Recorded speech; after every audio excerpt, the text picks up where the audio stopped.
Hello students, अगर आप class 10 board 2026 के लिए फिज़िक्स पढ़ रहे हो तो आज का वीडियो आपके लिए गोल्डन है। इस वीडियो में हम कवर करेंगे क्लास 10 फिज़िक्स के 20 मोस्ट रिपीटेड MCQs जो हर साल बोर्ड एग्ज़ाम में घूम फिर कर आते हैं। एंड तक वीडियो देखो क्योंकि ये MCQs एग्ज़ाम में डायरेक्ट मार्क्स दिलाते हैं। So let's start. So your first question is SI unit of electric current क्या होती है? इलेक्ट्रिक करंट का मतलब होता है चार्ज का फ्लो। इसको मेजर करने के लिए जो यूनिट यूज होती है उसे एम्पियर कहते हैं। सेकंड क्वेश्चन है इलेक्ट्रिक करंट मेजर करने का इंस्ट्रूमेंट। करंट को मेजर करने के लिए हम एमीटर यूज़ करते हैं। वोल्टमीटर वोल्टेज मेजर करता है, करंट नहीं। Your answer is ammeter. Question 3, ohm's law किन क्वांटिटीज़ को रिलेट करता है? ओम्स लॉ बोलता है V = IR यानी वोल्टेज = करंट इंटू रेजिस्टेंस। इसलिए ये वोल्टेज, करंट और रेजिस्टेंस तीनों को रिलेट करता है। क्वेश्चन 4, रेजिस्टेंस की SI यूनिट। रेजिस्टेंस का मतलब होता है करंट के फ्लो का अपोजिशन। इसकी यूनिट होती है ohms. MCQ 5th, electric power depend करता है। पावर का फॉर्मूला होता है P = VI। इसलिए पावर डिपेंड करता है वोल्टेज और करंट दोनों को। क्वेश्चन 6, प्लेन मिरर की focal length. Plane mirror parallel rays को कवरेज या डाइवर्ट नहीं करते, इसलिए इसकी फोकल लेंथ इन्फिनाइट होती है। So your answer is infinity. Question number 7, concave mirror में ऑब्जेक्ट अगर C के बियॉन्ड हो, इमेज हमेशा रियल, इन्वर्टेड और C और F के बीच बनती है। So your answer is real and inverted. Question 8, rear view mirror कौन सा होता है? व्हीकल्स में कॉन्वेक्स मिरर यूज़ होता है क्योंकि यह वाइडर फील्ड ऑफ व्यू देता है। So your answer is convex mirror. Question 9, plane mirror का magnification.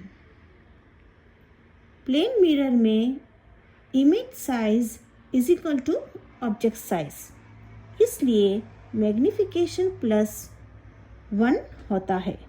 So your answer is +1। MCQ 10, power की यूनिट। पावर का मतलब वर्क डन पर सेकंड, इसकी यूनिट होती है वाट।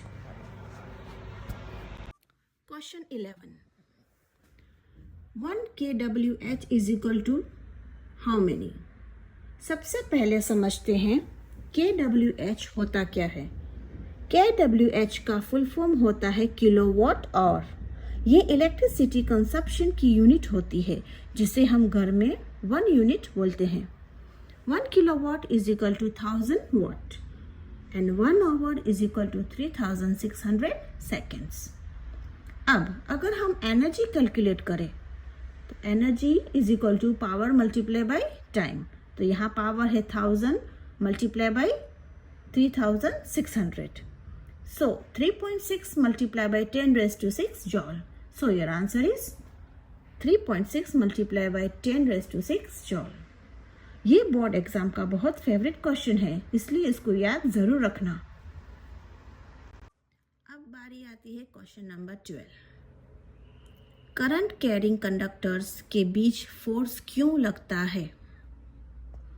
जब किसी कंडक्टर में करंट फ्लो करता है तब उस कंडक्टर के अराउंड मैग्नेटिक फील्ड क्रिएट होती है।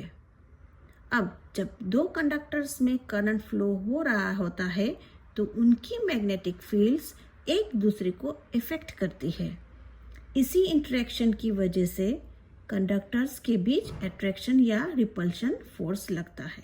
So your answer is magnetic field. Question 13, magnetic field direction का रूल क्या है? स्ट्रेट करंट कैरिंग कंडक्टर्स के अराउंड मैग्नेटिक फील्ड डायरेक्शन पता करने के लिए हम यूज़ करते हैं राइट हैंड थंब रूल। इस रूल में थंब करंट डायरेक्शन बताता है और fingers curl magnetic field direction बताती हैं। ये रूल एग्जाम में डायग्राम के साथ भी पूछा जाता है। So your answer is right hand thumb rule. Question 14, magnetic field की SI यूनिट क्या होती है? मैग्नेटिक फील्ड को मेजर करने की SI यूनिट होती है टेस्ला। ये यूनिट साइंटिस्ट निकोला टेस्ला के नाम पर रखी गई है। क्वेश्चन नंबर 15, इलेक्ट्रिक मोटर किस प्रिंसिपल पर काम करता है? इलेक्ट्रिक मोटर इलेक्ट्रिकल एनर्जी को मैकेनिकल एनर्जी में कन्वर्ट करता है। जब करंट किसी कॉइल में फ्लो करता है जो मैग्नेटिक फील्ड में रखी होती है तो कॉइल पर फोर्स लगता है और वो रोटेट करने लगती है। इसे कहते हैं magnetic effect of current. Question number 16, AC का फुल फॉर्म क्या है? AC का फुल फॉर्म होता है अल्टरनेटिंग करंट। इस करंट की स्पेशल बात यह है कि डायरेक्शन कंटिन्यूसली चेंज होती रहती है। So your answer is alternating current. MCQ 17, India में AC की फ्रीक्वेंसी कितनी होती है? फ्रीक्वेंसी का मतलब होता है करंट कितनी बार डायरेक्शन चेंज करता है। इंडिया में स्टैंडर्ड AC फ्रीक्वेंसी होती है 50 हर्ट्ज। मतलब करंट एक सेकंड में 50 बार डायरेक्शन चेंज करता है। क्वेश्चन नंबर 18, डिस्पर्शन का रीजन क्या है? डिस्पर्शन तब होता है जब व्हाइट लाइट प्रिज्म से पास होती है और 7 कलर्स में स्प्लिट हो जाती है। इसका मेन रीज़न है डिफरेंट कलर्स की स्पीड प्रिज्म में डिफरेंट होती है। इसी वजह से कलर्स अलग अलग एंगल्स पर बेंड होते हैं, इसलिए रेनबो भी बनता है। So your answer is different speeds of colours.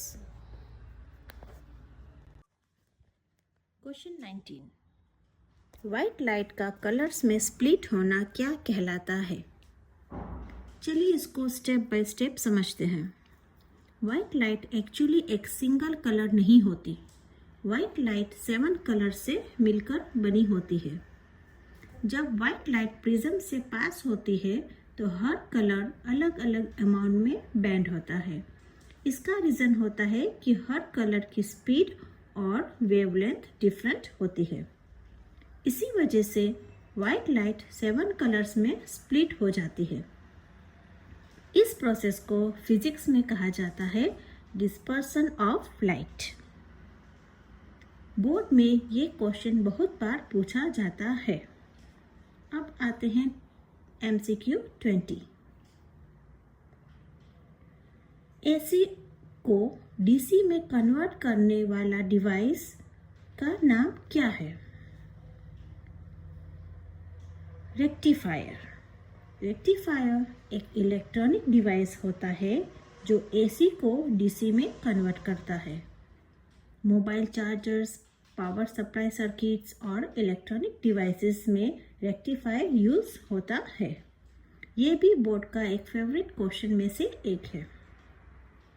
So students, अगर आपको ये एक्सप्लेनेशन हेल्पफुल लगा हो तो वीडियो को लाइक, शेयर एंड सब्सक्राइब ज़रूर करें। मिलते हैं नेक्स्ट वीडियो में। Till then take care.